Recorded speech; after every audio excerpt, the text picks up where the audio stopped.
NSE Producciones presenta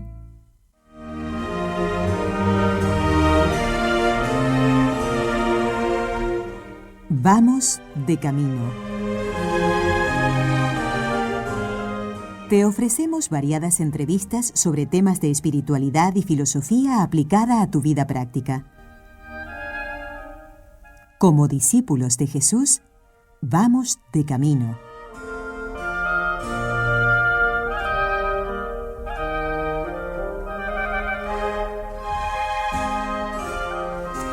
Bueno, estamos aquí más que contentos con la imagen de la Inmaculada que le vamos a pedir a nuestro compañero del control, Carlos Quequesana.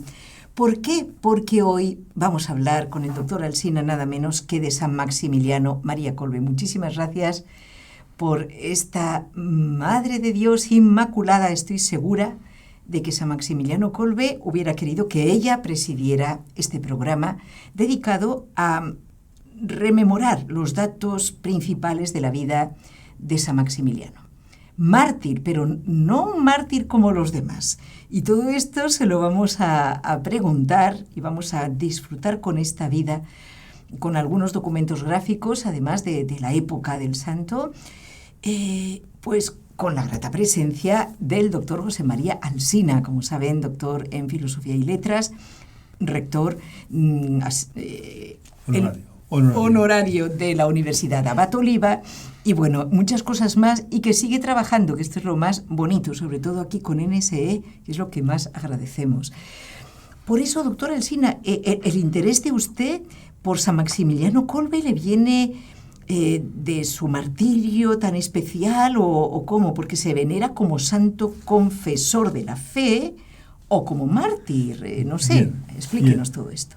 Es el único santo, yo creo que hay en la Iglesia, que es beatificado como confesor y canonizado como mártir, porque fue canonizado por Pablo VI y fue canonizado como confesor, y la Iglesia le rezó entonces como confesor, y más adelante... O sea, beatificado, dice. Beatificado, y mientras que Juan Pablo II además lo expresa, a partir de ahora será reconocido como mártir, porque hubo toda una polémica si realmente era mártir o no.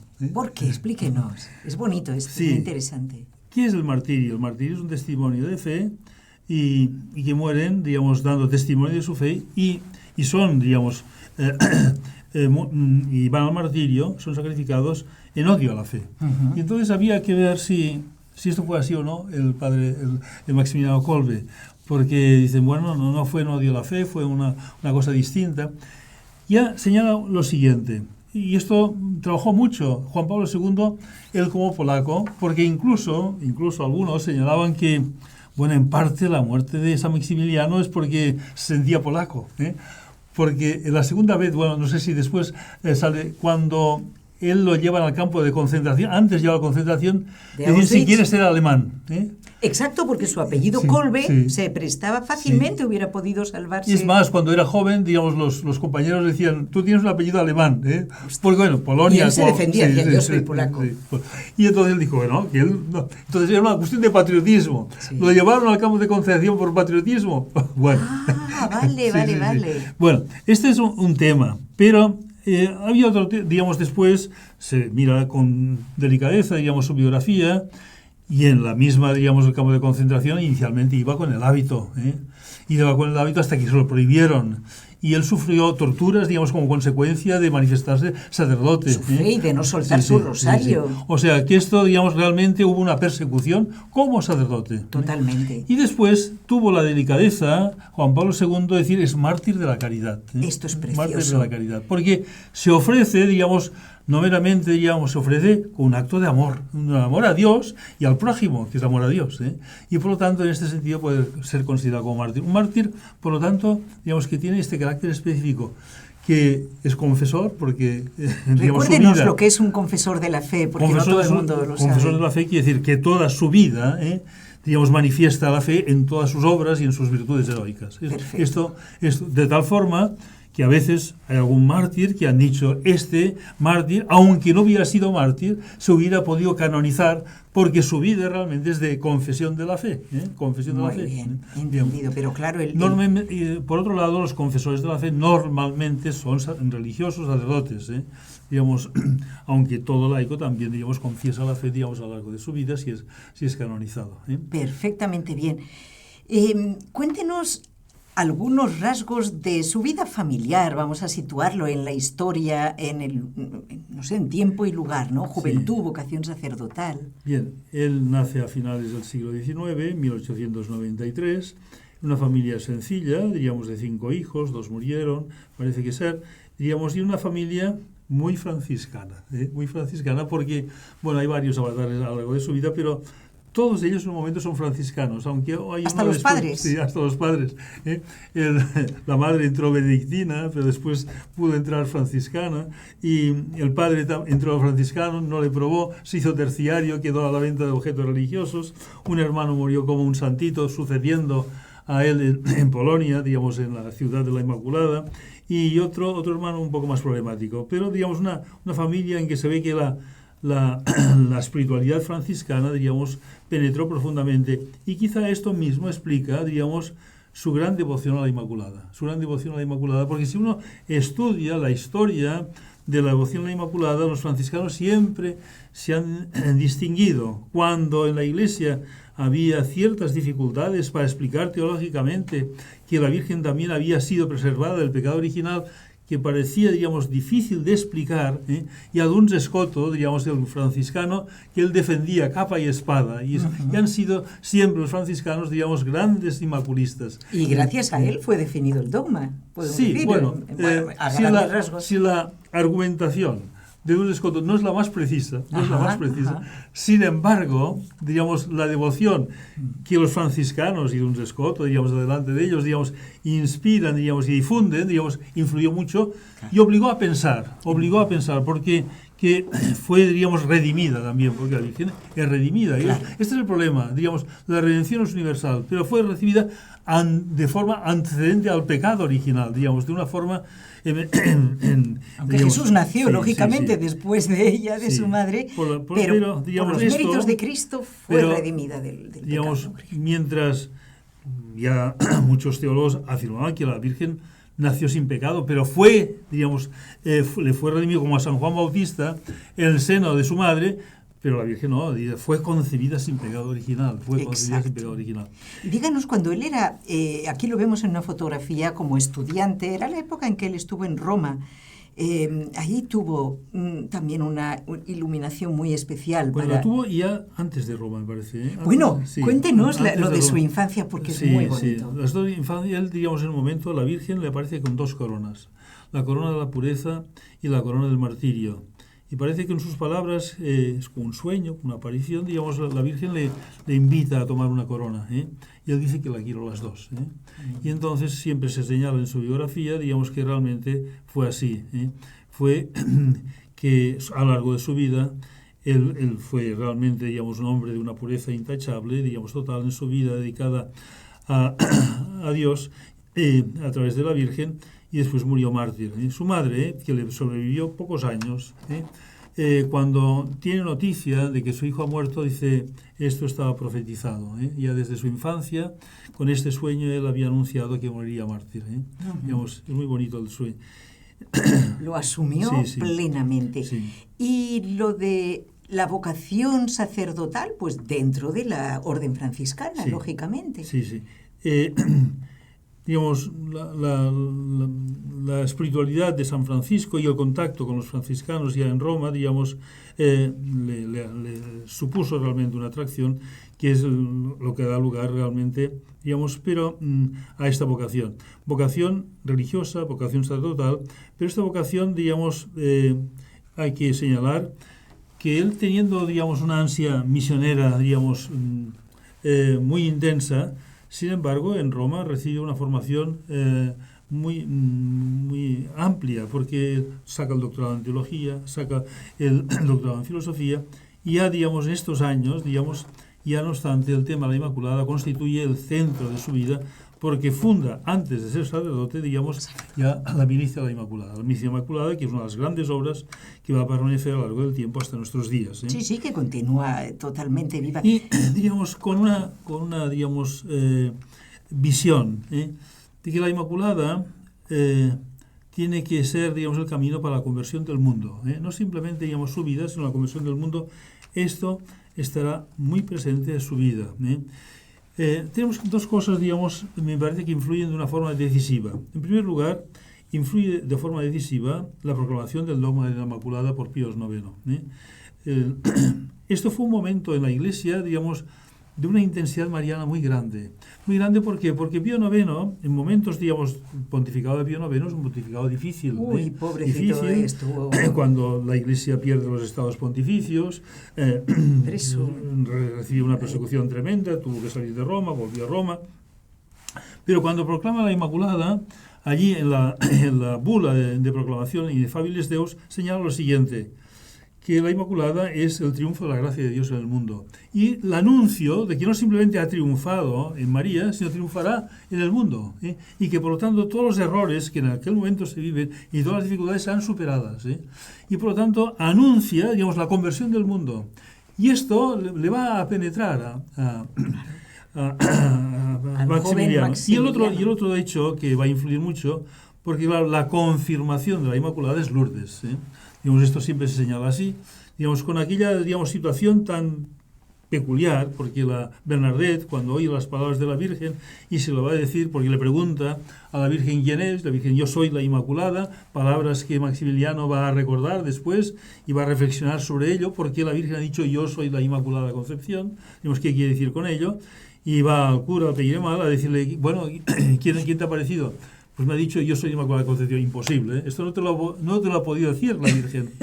Porque esto no tiene sentido. Soy la Inmaculada Concepción. Ella repetía lo que había oído porque ni lo entendía. Dice, pues todo el viaje he estado repitiendo las mismas palabras para no olvidarme de ellas. Y ahí cayó en la cuenta el sacerdote. Aquello no se lo ha podido inventar porque ella no entiende estas palabras. Yo esto nos supera a todos. Sí.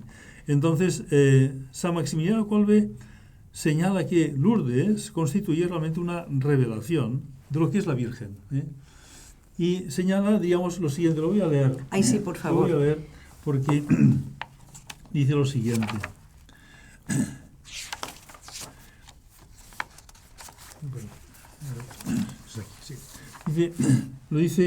Esto lo escribió mucho más tarde, el año 39, en una conferencia que se titula ¿Quién es la Inmaculada?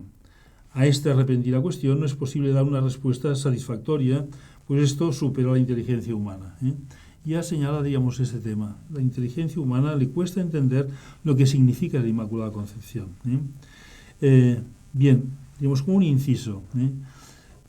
Muchos autores señalan que cuando se define el dogma de la Inmaculada Concepción, siempre toda definición de un dogma tiene que tener una base en la revelación. Y algunos habían, digamos, puesto en cuestión donde dice en la revelación que la Virgen es Inmaculada. La respuesta es las palabras del ángel, la llena de gracia, caritojomen, me parece que es la palabra griega. Esta palabra griega no simplemente quiere decir llena de gracia, que es la traducción en latín, sino has sido siempre tú llena de gracia. Dice, digamos, en el pasado y en el presente. Digamos, la palabra griega, digamos, los escrituristas, los que saben del tema, digamos, significa esto. Por lo tanto, cuando habla de llena de gracia, tú eres la Inmaculada, tú eres la Inmaculada, digamos, y por lo tanto hay este fundamento. Por esto él se pregunta, ¿qué quiere decir esto? Entonces, va a reflexionar sobre esto muy brevemente. En las letanías hay realmente hermosos títulos que se han dado a la Madre de Dios, pero esto no es suficiente, porque si supusiéramos que, y a veces se dice así, la Inmaculada es un privilegio, pero es algo más que la Asunción, La Asunción es un privilegio. Claro, es la Inmaculada es una definición. Es un su ser. Es una definición. Y entonces lo dice así. Los privilegios se limitan a dar noticia de algunos hechos como la Anunciación, la Natividad. San Juan habría tenido la posibilidad de decir mucho más y él fue el testimonio de lo que la bienaventurada durante largos años. Claro, vivió San Juan Evangelista exacto, con la Santísima Virgen. Estas gracias diversas en la historia de los pueblos, de numerosas apariciones, pero sobre todo la historia de la gracia en cada alma, se podía escribir, todo esto podía responder parcialmente a la cuestión ¿quién es la Inmaculada? Ella es la Madre de Dios. Y aquí, digamos, se señala, digamos, San Maximiliano es muy audaz en la forma que explica, digamos, teológicamente lo que es la Inmaculada, porque siempre se ha señalado que todos los privilegios le vienen de la Madre de Dios. Ella, porque es la Madre de Dios, es lo más grande que es la Virgen. Y por lo tanto viene todo. Pero San Maximiliano dice, ella es la Madre de Dios porque fue inmaculada.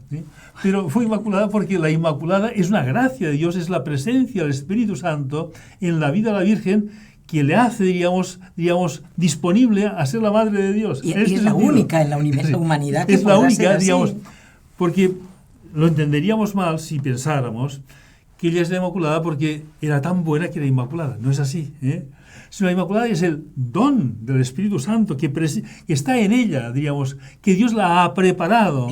La ha preparado desde su nacimiento. Dios la ha preparado para ser Madre de Dios. Antes del nacimiento, Sí. desde su concepción. Desde su concepción. Desde que es concebida. La ha preparado empieza a existir. para que sea la Madre de Dios. Ella es la Madre de Dios. Ella se llama Inmaculada.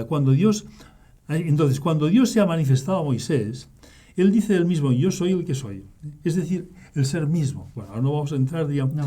¿Qué quiere decir la Inmaculada Concepción? Porque dice la Inmaculada, en Lourdes utiliza unas palabras semejantes. Yo soy. Y entonces San Maximiliano dice, esto recuerda las palabras de Dios, de Yahvé. ¿Quién es cuando pregunta? Yo soy el que soy. Es decir, el único, el Dios, quiere decir el absoluto, el que permanece siempre. Todas estas cosas están en Dios. Aquí quiere decir la Inmaculada Concepción. La palabra concepción quiere decir que ella no es eterna, que ella tiene un inicio, inmaculada, que desde el primer instante de su existencia no ha habido en ella el menor alejamiento a la voluntad de Dios. La Inmaculada es la más perfecta de las criaturas, la más sublime, ella es divina. Y alguna persona diría con esto de divina, cuidado que cometemos una exageración. No, quiere decir completamente conformada por la gracia de Dios, por la gracia de Dios, por la presencia del Espíritu Santo en ella, porque es esta gracia increada que es la gracia de Dios. Ella fue pues inmaculada porque ella iba a ser la Madre de Dios. Aquí es la idea que he dicho antes, Y ella ha llegado a ser la Madre de Dios porque ella fue inmaculada, porque ella fue inmaculada.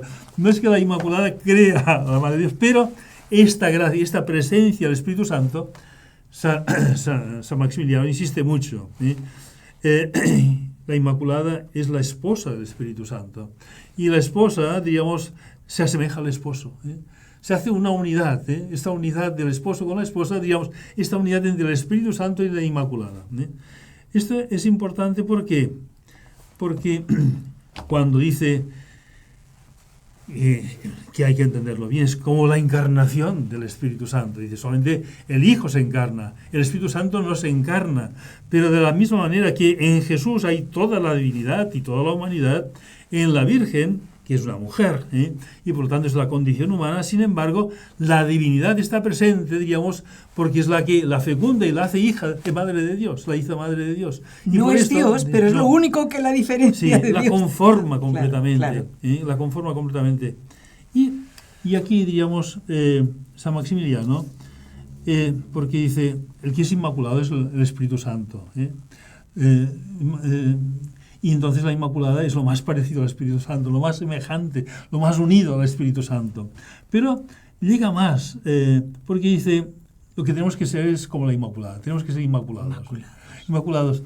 Y uno puede decir, pues esto es un privilegio de la Virgen, inmaculados, pero... Inmaculatízame, sería un verbo muy bonito, ¿no? Sí, pero ¿qué quiere decir? Que porque, de alguna manera, la Inmaculada no simplemente en San Luis María de Montfort es, digamos, una manifestación de lo que es la Virgen, sino un programa de vida espiritual para él y para el mundo, para él y para el mundo. De hecho, bien que lo enseñó y tuvo numerosísimos seguidores dentro de la misma orden franciscana conventual. Bueno, su vida es una cosa espectacular. ¿Le parece bien que dediquemos unos momentos a ver incluso las fotografías de su actividad apostólica que, bueno, la llevó a cabo sobre todo en Polonia, su patria natal, y luego en otros países, porque la fuerza, lo que hace la fuerza de una convicción y bueno, del Espíritu Santo, claro. Entonces, ¿a dónde lo llevó esta fuerza? Porque, cuéntenos, vamos a ver las lo que fotografías. Lo que llama mucho la atención es lo que hizo, y aún queda hoy, digamos,